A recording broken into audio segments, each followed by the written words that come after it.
à tous, bienvenue dans cette nouvelle vidéo. Aujourd'hui je vous raconte le jour où j'ai fait un burn-out.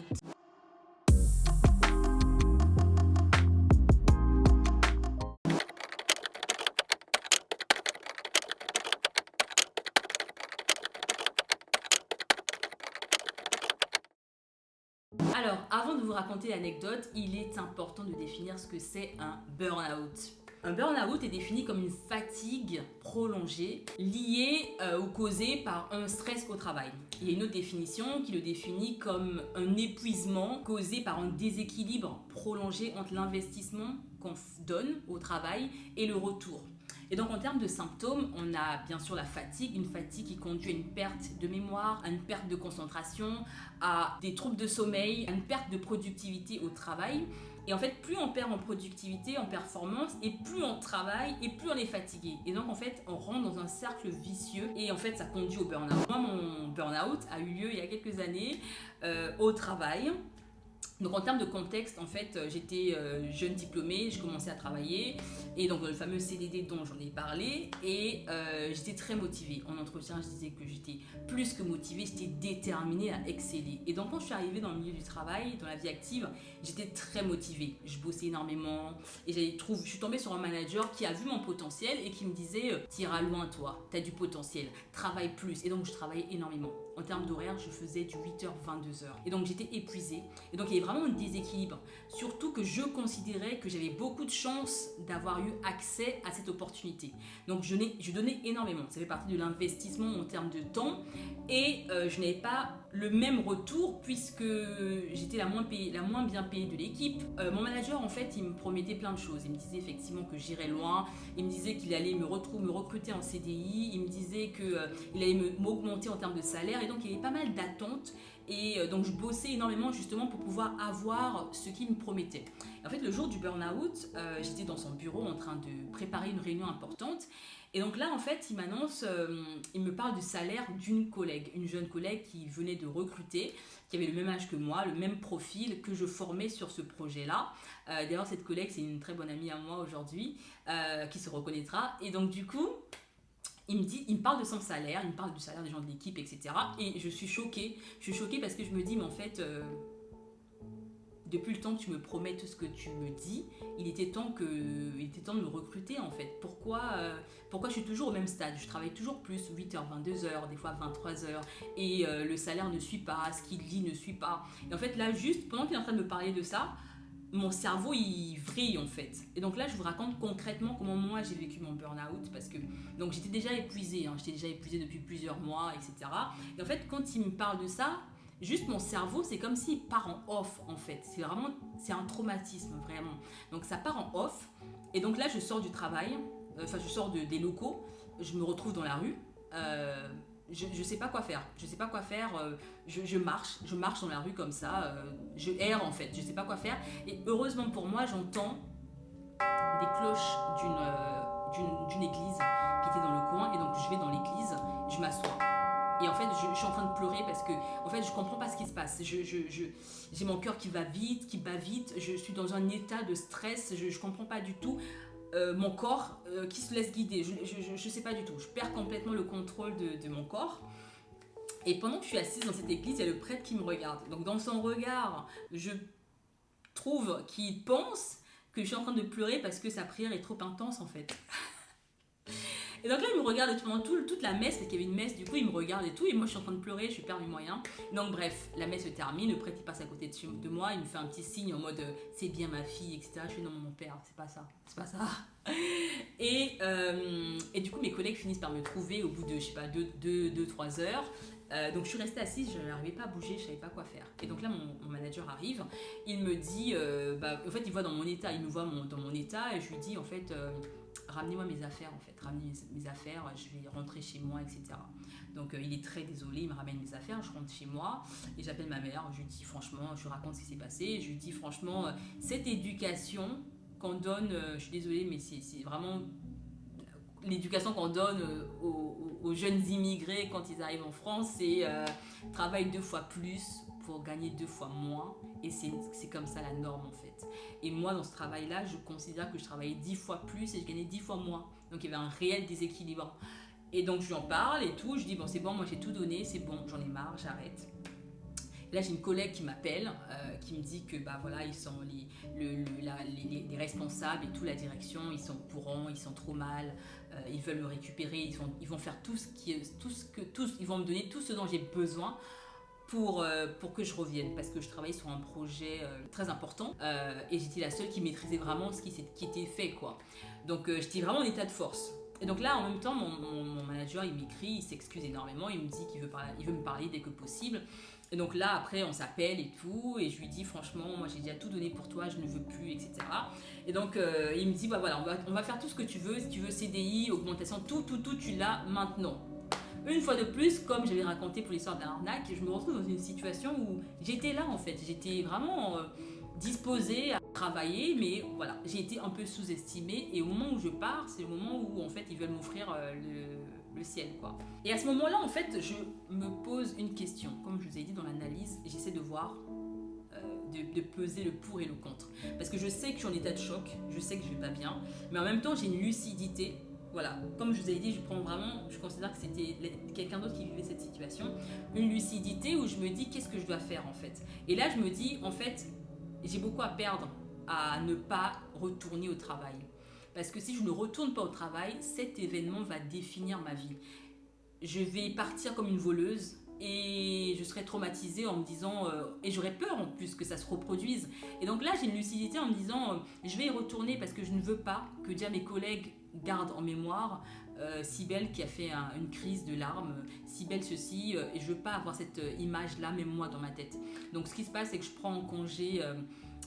On me met en arrêt, mon médecin me met en arrêt de 2 jours et je retourne bosser. Et je retourne bosser en disant, j'y retourne juste pour mieux rebondir. J'y retourne pour justement finir ce projet parce que je sais que ce projet a un haut potentiel pour ma carrière. J'y retourne parce que je ne veux pas que cet événement devienne un traumatisme à vie. J'y retourne en fait pour un peu arracher l'honneur que j'ai trouvé que j'avais perdu, ce côté où j'ai craqué, etc.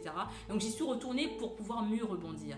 Et donc finalement pour moi l'anecdote elle se termine bien parce que donc je change de boulot, je reste 1 an après, je change de boulot et voilà l'anecdote. Et donc en termes de leçons, il y en a plein. Franchement, je pourrais faire plein de vidéos sur le burn-out parce que le fait d'avoir vécu, ça m'a permis de mieux comprendre les autres. Il y en a tellement. J'ai rencontré tellement de personnes. Il y a tellement de personnes qui font des burn-out tous les jours. Moi, à l'époque, je ne savais pas que c'était un burn-out. D'ailleurs, je refusais de le qualifier de burn-out parce que pour moi, burn-out, c'était pour les faibles.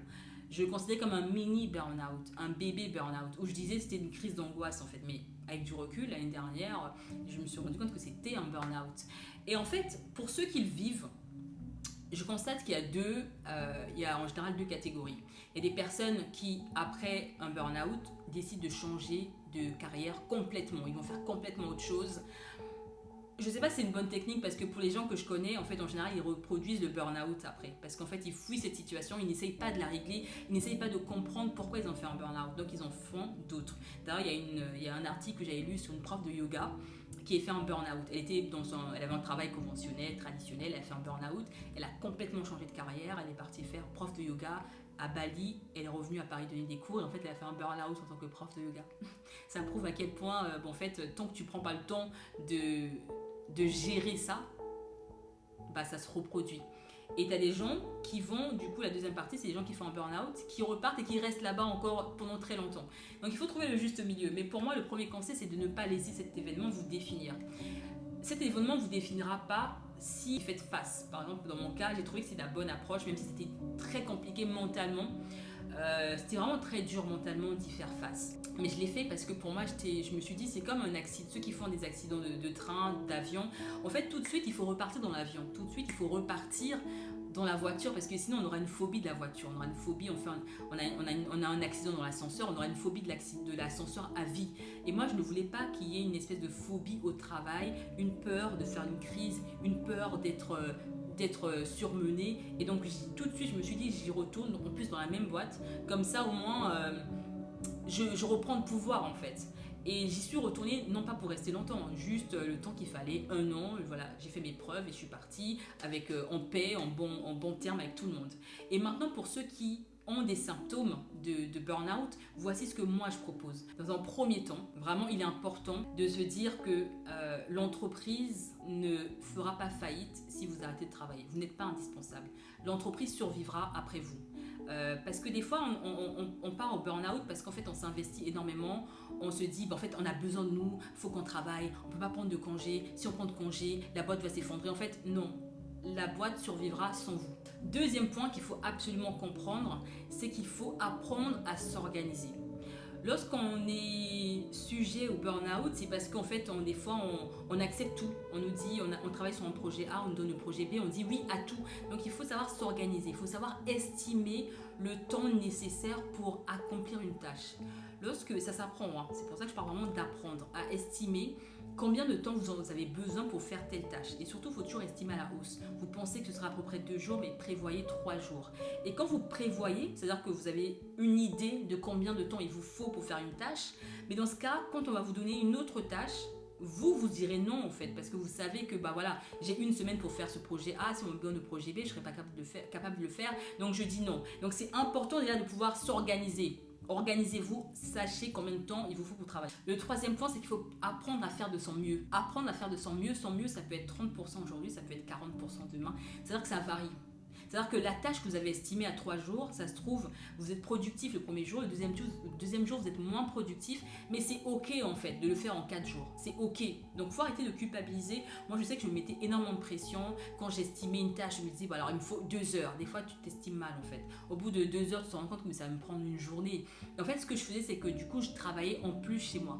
Donc je travaillais de 8h à 22h des fois. Et le soir, en rentrant chez moi, soit je dînais avec des potes, après je rentrais chez moi et je travaillais encore. Le week-end, je travaillais encore pour pouvoir rattraper le retard. Sauf que c'est pas un retard en fait, c'est juste qu'on a trop de boulot et on n'a pas la capacité à tout faire. Donc ça rejoint le point où il faut apprendre à faire de son mieux.